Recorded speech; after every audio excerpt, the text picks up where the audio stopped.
So, how many bodies is too many bodies for one person to find? Well, unfortunately, I'm the dumbass that answered that question.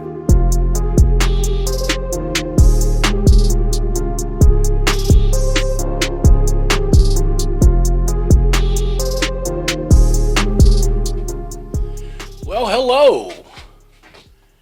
I want to start this by saying thank you to everybody. Thank you to all of our new subscribers. Thank you for making this go faster than I ever thought it would. Well, today's Wednesday, so it's going to be another one of my stories as a paranormal investigator. Only thing is this time, this story is going to kind of start before that. Okay, let's jump into the middle of it so you can kind of understand. I want to say arrested, because it wasn't arrested. I was detained and interrogated for homicide. Twice. That's right. Twice. And no, I didn't kill anybody. I have a really, really terrible bad luck thing. I've found more human bodies than I think anybody has. I'd have called Guinness and asked them, like, hey, how many bodies is Guinness Book World Record? Because I've found way too many. So many so that homicide detectives actually thought that I was a serial killer. I was interrogated for 4 hours the first time, 8 hours the second time. I'm not even joking. All right, let's start the story off with, I'm just going to go down the line of all the bodies that I found. All right, numero uno, number one. I was 14 years old. We were staying in a hotel in Metairie, Louisiana. I remember it very vividly because it was the very first body I ever found. The name of the hotel was the Travel Lodge. It was on Airline. Oh, excuse me. It was on Airline Highway in Metairie, Louisiana. Well, we were staying there, and I was walking to the vending machine and to check out the pool. 14-year-old kid. Pool was awesome. I wanted to see if it was cool, I can go swimming. On the way back, to go put on my swimming trunks and get ready, I walked by a room. You know how like hotels have them big glass with the curtains. Well, one of the curtains was pulled, and it's kind of odd. 14-year-old kid walking by, I took a look in for a brief second, and what I saw was a man laying on the bed with his feet off the bed, with a pill bottle in his hand right here. I didn't really think anything. I'm a 14-year-old kid. Oops, sorry, I didn't mean to look in your room. I went, I told my mom and dad. My mom and dad went, that's kind of weird. So I went back. I out. I was going to go swimming. And the dude was in the same way. So I told one of the maids, hey, looks like something's wrong with this dude. Well, they went and knocked on the door, and he didn't move. He didn't move at all. They pounded everything. They even opened the door. The chain was on the door. So they called the police. Police came. Dude committed suicide in that room. Okay, they cut the chain. They went in. Dude was so stiff that when they moved him, his legs were on the bed like this. They just went like that. It was crazy. And as a 14-year-old kid, that was nuts. Okay, number two. Number two was about 8 months later. I was in Laplace, Louisiana, at my parents' house. If you don't know what a parent is, please Google it.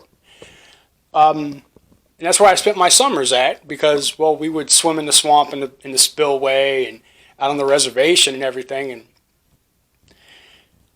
we were walking through a field, and they had like a little half of barn like there, okay, like it was decaying and breaking up. And so we went in just to explore, and we found 4 human skulls. Me and my cousin James, who is deceased now, rest in peace, cuz. We found 4 human skulls in a pile of bones. My dumbass, as a kid, I picked up one of the skulls. Meat fell off of it. I threw up everywhere. Police came. All this crazy stuff. The funny part is, my uncle, literally made so much fun of me to the fact that I found 2 bodies in a year. So he cursed me. He made it so that I'm going to continue to find bodies. It sucks. Thanks. I love you, man. All right, number 3.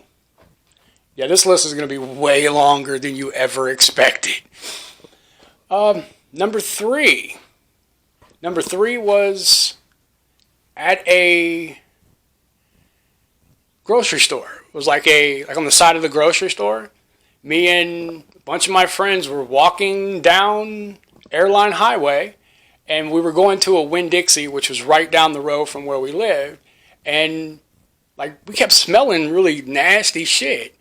And so my homeboys went into Winn-Dixie. I went around the back because I wanted to, take a piss. I'm not even going to lie. And Winn-Dixie wouldn't let you use their bathrooms at the time. You could smoke a cigarette in there, but you couldn't use their bathrooms. Anyway, there was a homeless man sitting down, looking down on the side of the building. Yeah, he was so dead that his skin was falling off. No joke, he had been there for that long. Okay? Police came, did all their stuff. That dude literally his meat was falling off of his bones. Oh, all right, number 4.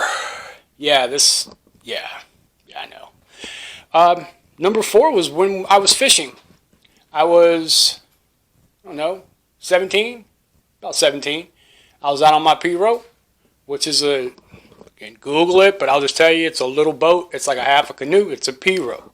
It's what we use in the swamp. I was fishing on my P-rope out in the middle of the swamp, and I hooked the motherfucker. It's really what happened. I cast it out, reeled in, I cast it out, I hooked something. I thought it was a big-ass catfish. So much so that I got out my P-rope to stand in the mud to get some grip on his ass because he was just pulling me. Well, I pulled up a leg. Literally, it ripped off a part of a dude's leg. It was a black dude. I don't know nothing more than that. All I know is I left my pole right there. I got back in my P-row and I went back to the city, to my uncle's house, and I called the sheriff's department. They came out. They got him. Well, they got pieces of him. Pieces. I remember that very clearly. All right, which one are we on now? 5, something like that. All right, number 5. Number 5 was, again, in a hotel. Well, actually, it was on the side of a hotel. We stayed in this hotel because a whole bunch of reasons why we were staying in this hotel for this little bit. But a trucker, because they had a big truck parking lot on one side, committed suicide in his truck. Okay, with the truck running, with shit in it, and me and the maintenance man from that hotel found him. Okay,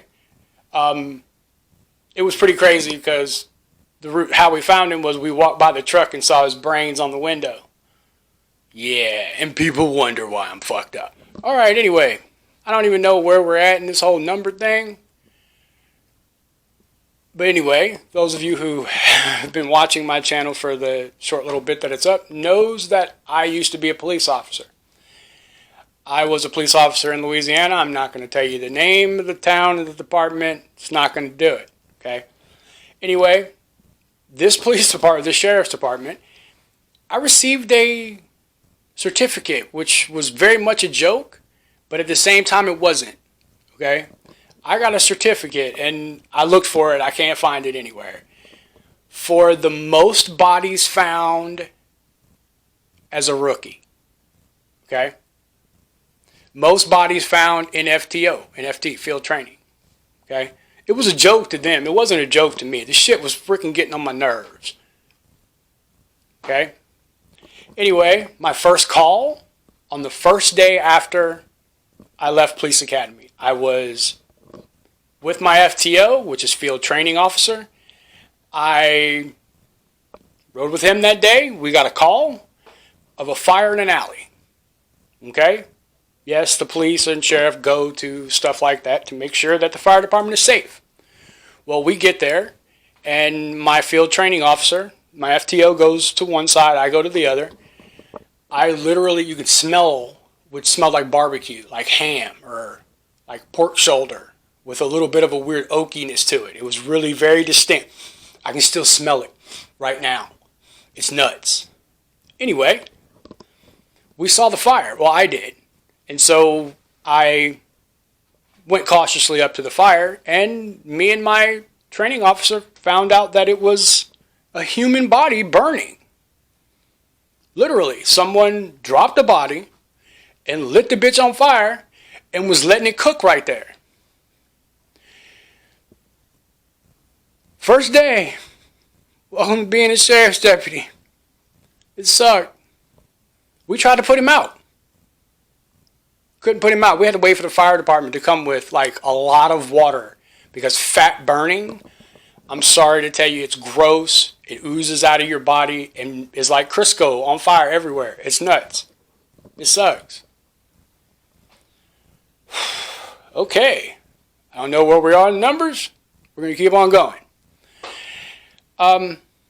About 2 weeks into my training, my field training, my FT, we got a call of a fight and a possible stabbing. This is how crazy this one is. I remember everything about it. Excuse me. I remember the apartment building it happened at. I'm not going to mention it because it's really easy to find. I remember every detail because when we got there, there's a little gate when you drive in, and then there was a crowd of people in this one little spot. So we knew that's where it was. And unfortunately, we were the first to arrive. And I say that because I don't say that most of the time, but this time, yes. We get out the car. There's all these people yelling and screaming. And then we get through some of these people, and I saw more blood than I ever saw in my life. It looked like somebody dumped a bathtub of blood in one apartment, and it ran down all into, it was nuts. And there was 3 people in the apartment who were stabbed and bleeding and dead. And some of the people outside wanted to get inside for some reason. It was madness. It was crazy. It was nuts. I've never seen so much blood in my life. That incident desensitized me to blood completely. Blood has no meaning to me anymore after seeing that. It was so much blood that I threw my shoes away after that. Literally came up the side of my shoe. And blood, and if you know anything about blood, it does weird shit. It's not like a normal liquid. It literally coagulates and turns into like a jelly goop all over and sticks. It's nasty. It's nasty. And it has a very distinct smell. Like pennies. All right. Let's see here. Where are we at in these numbers? I don't even know. There's so many of them. What's the next one? I'm trying to keep them in order. Like I'm trying to keep them in order. I was a police officer. I got called, and this was well after my FTO. Wait, no, there's another one in between there in my FTO. Trying to remember. Now, the suicide was in FTO because I didn't know what to do. So I just walked out the room and was like, whoa, Kid committed suicide. He hung himself in the garage. We went there because his parents were putting a missing person report on because they didn't find him. And so it's standard routine for us to check everywhere, to just look around the property, see if there's any evidence of anything, okay? Well, I opened the garage and there the boy was hanging. It's sad, very sad. I think it was even like over a girl or something. Like it was the stupidest thing ever. And he was hanging way up in the rafters, and all I could do was walk out. I couldn't even. I was just and I just walked out because my training officer. I've never encountered that, so we had to go through the process, and that sucks a lot. A lot.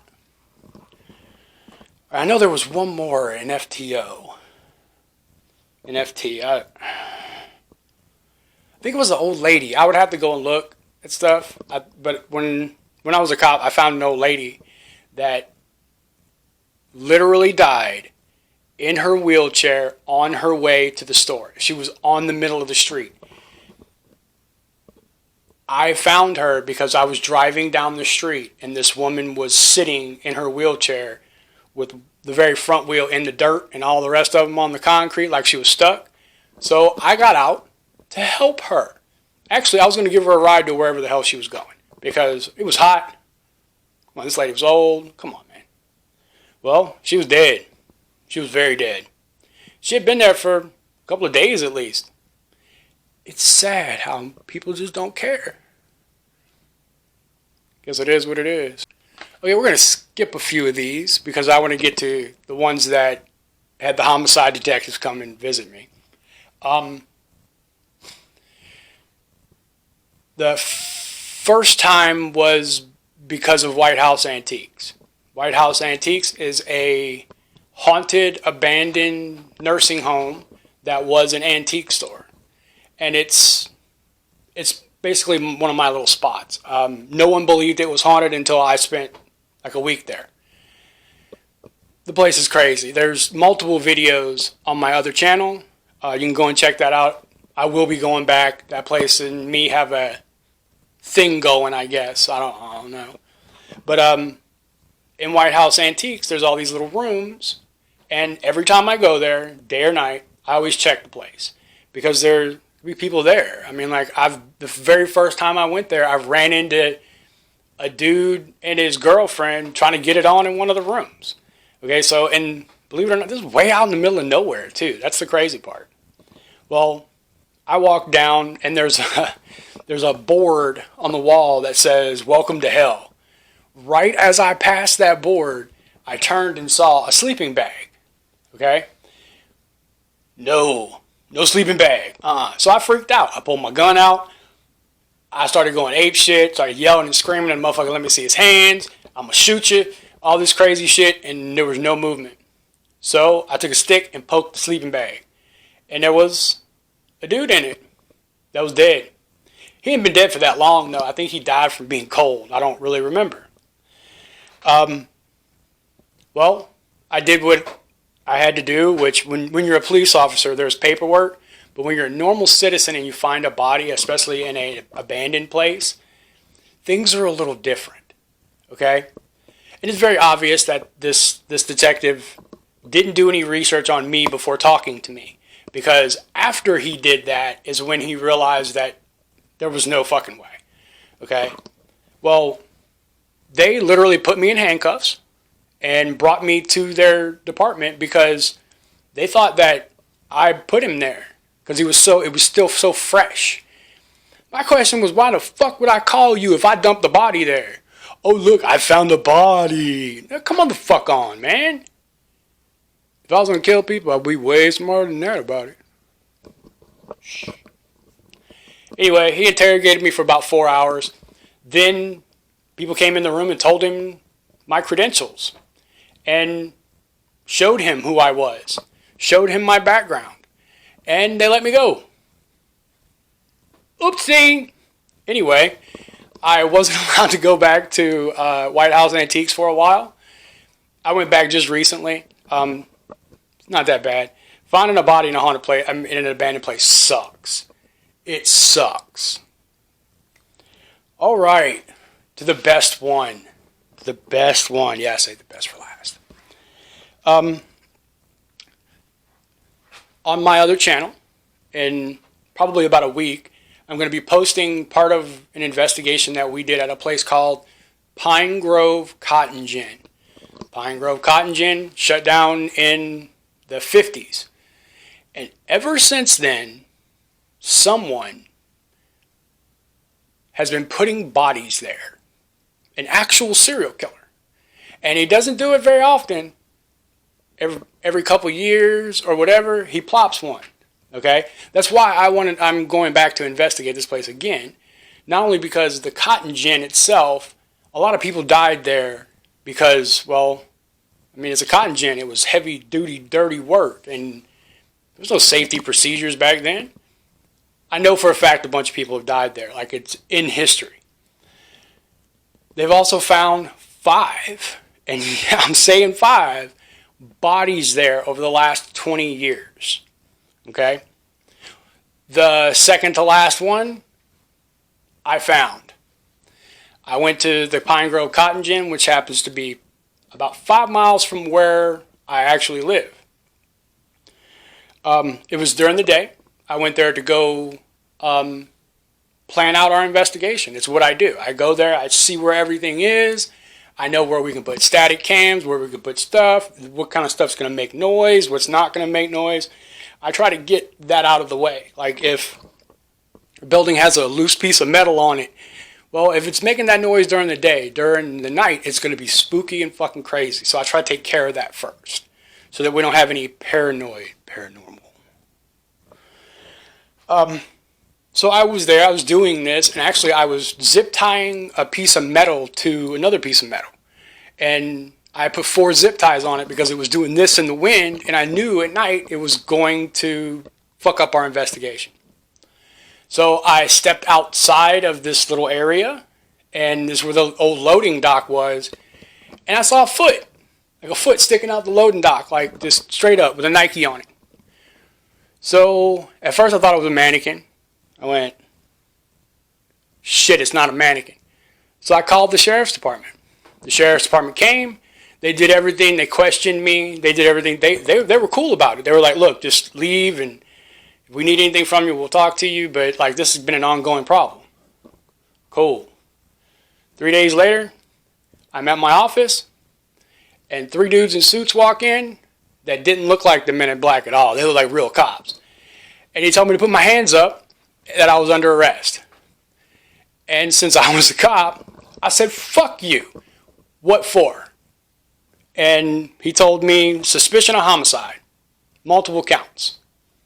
I started laughing. He said, you should take this seriously.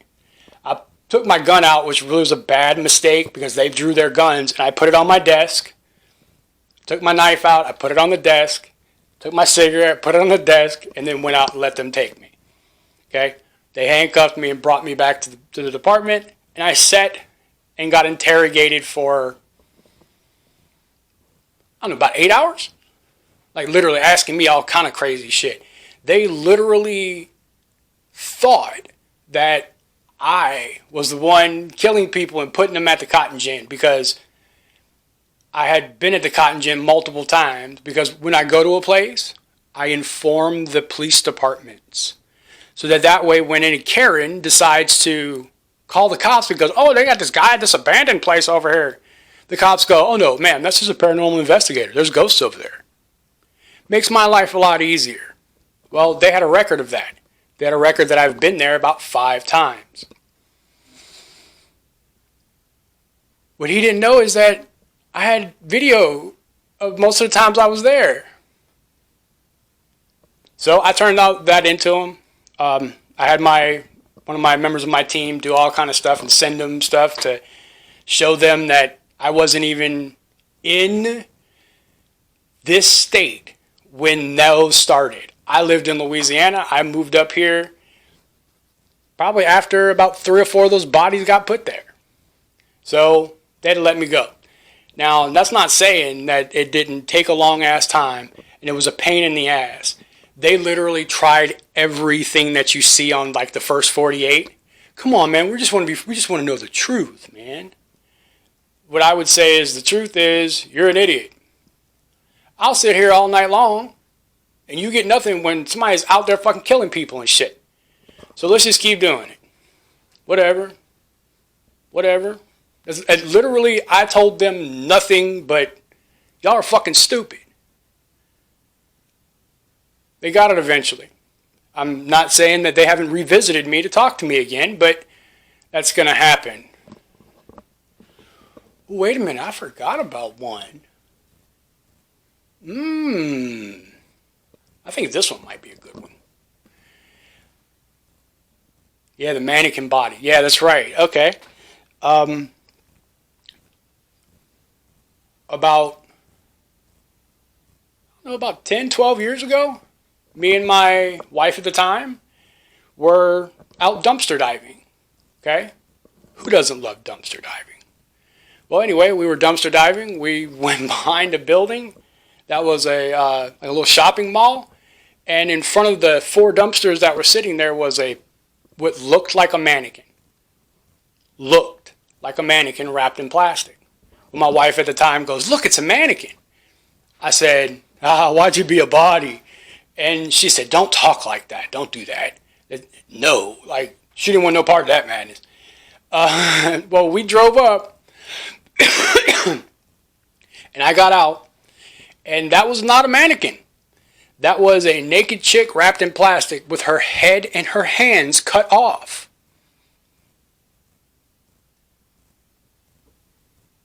Yeah, all I did was get back in the van and drive away. That's all I was doing on that one.